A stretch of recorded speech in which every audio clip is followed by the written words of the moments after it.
Hello મિત્રો, welcome to DK government exam and preparation. સ્વાગત છે તમારું બધાનું આપણી યુટ્યુબ ચેનલ ઉપર. તો આજના નવા એમસીક્યુ સાથે વિડીયો શરૂ કરીએ.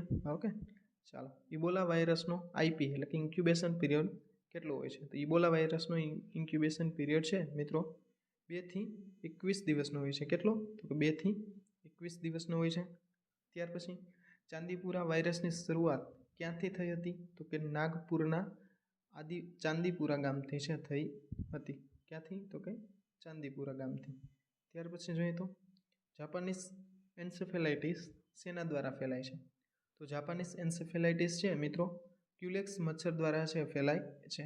કોના દ્વારા? તો કે ક્યુલેક્સ મચ્છર દ્વારા છે ફેલાય છે. ત્યાર પછી ઝીકા વાયરસ સૌપ્રથમ ક્યાં જોવા મળ્યો હતો? તો કે આફ્રિકાના યુગાન્ડા દેશમાં છે જોવા મળ્યો હતો. ત્યાર પછી છે ઇતરડીનાશક દવા કઈ છે? તો કે રિબાવિહીન જે ઇતરડીનાશક દવા છે. ત્યાર પછી છે રક્તપિત્ત નર્વને અસર કરે છે. કઈ નર્વને? રક્તપિત્ત છે કઈ નર્વને અસર કરે છે? તો પેરીફેરી નર્વ. કઈ નર્વ આવશે મિત્રો? તો કે પેરીફેરી નર્વ. સોરી મિત્રો, પેરીફેરી નર્વ. ત્યાર પછી છે 5 થી વધુ ડાઘ હોય તો લેપ્રસીનો કયો પ્રકાર? 5 થી જો વધુ ડાઘ હોય તો એમબી મલ્ટીબેસેલરી છે એ એનો પ્રકાર છે. ત્યાર પછી નેક્સ્ટ જોઈએ તો મનુષ્યની રોગ પ્રતિકારક શક્તિ કયો વાયરસ ઘટાડી દે છે? તો મિત્રો કયો વાયરસ આવશે? તો એમાં આવશે એડ્સ વાયરસ છે એ ઘટાડી દે છે. સુરતમાં ક્યારે પ્લેગની મહામારી જોવા મળી હતી? તો 1994માં ન્યુમોનિક પ્લેગની મહામારી છે જોવા મળી હતી. અને એસએમસી એમપીડબલ્યુની એક્ઝામનું પેપર જો મિત્રો તમે જોયું હોય તો તમને ખબર હશે કે એમાં મિત્રો ઓલ ઇન્ડિયાના પાર્ટમાંથી છે વધુ પ્રશ્નો પૂછવામાં આવ્યા છે. મિત્રો આપણી બુકમાં પણ છે એ ઓલ ઇન્ડિયાના પાર્ટમાંથી છે મોસ્ટલી ક્વેશ્ચનો છે બધા લઈ લેવામાં આવ્યા છે. તો એક વખત બુક છે આપણી તમે જોઈ લેજો. અને એસએમસી એમપીડબલ્યુમાં છે ઘણા બધા પ્રશ્નો પણ પૂછાઈ ચૂક્યા છે અને ઉપયોગી સાબિત થઈ છે. ઝીકા વાયરસનો વાહક છે કોણ છે? તો ઝીકા વાયરસનો વાહક છે એ એડિસ ઇજિપ્તી મચ્છર છે. ત્યાર પછી જોઈએ તો કાલા આઝારમાં કઈ દવા આપવામાં આવે છે? તો કાલા આઝારમાં મિત્રો યાદ રાખજો સોડિયમ સ્ટીબો ગ્લુકોનેટ. સોડિયમ સ્ટીબો ગ્લુકોનેટ છે આપવામાં આવે છે.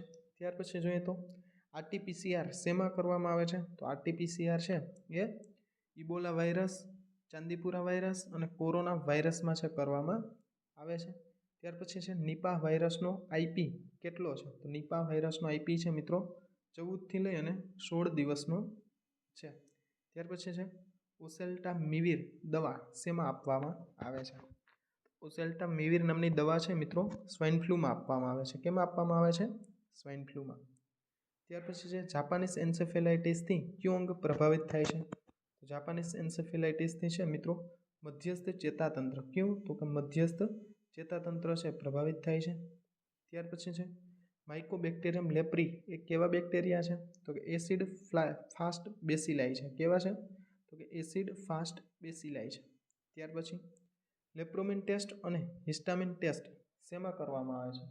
લેપ્રોમિન ટેસ્ટ અને હિસ્ટામિન ટેસ્ટ છે મિત્રો રક્તપિત્તમાં છે કરવામાં આવે છે. ત્યાર પછી છે એડ્સ વાયરસ વિશ્વમાં સૌપ્રથમ ક્યાં જોવા મળ્યો હતો? તો કે 1981માં અમેરિકામાં છે જોવા મળ્યો હતો. ત્યાર પછી છે સગર્ભા માતાને ઝીકા વાયરસનો ચેપ લાગે તો ગર્ભસ્થ શિશુ પર શું અસર થાય છે? સગર્ભા માતાને જો મિત્રો ઝીકા વાયરસનો ચેપ લાગે ને તો શિશુ છે માઇક્રોફેકાલી સાથે છે જન્મે છે. નિપાહ વાયરસ કયા વાયરસની થાય છે? તો કે વાયરસ હેન્ડ્રા હિનાની આરએનએ વાયરસની જે થાય છે નિપાહ વાયરસ.